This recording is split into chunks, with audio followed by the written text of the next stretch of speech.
ఇంకో brass item పట్టుకొని మీ ముందుకు వచ్చేసాను. సో నేను తీసుకున్న గిన్నెల మీదకు మూతలు ప్రస్తుతానికి రెండే తీసుకున్న, తర్వాత చూద్దామని చెప్పి. సో కింద గిన్నెలు ఉన్నాయి చూడండి. ఇలా కళాయి పోసిన గిన్నెలు కావాలి అని చెప్పి నేను షాప్లో అడిగితే ఆయన వర్కర్ని పిలిచి ఆ దబ్రా గిన్నెలు పట్టరా అని చెప్పి అన్నారనమాట. సో అప్పుడు అర్థమైంది నాకు వీటిని దబ్రా గిన్నెలు అంటారని. దీనిలో 2 టైప్స్ ఉన్నాయి. ఒకటి పల్చగా ఉంటుంది, ఇంకోటి ఇది మందపాటిది అనమాట కొంచెం.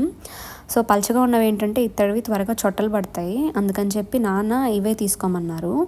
హీ నోస్ బెటర్ అనమాట వీటి గురించి, అందుకని నాన్న మాట వినేసాను ఈసారికి.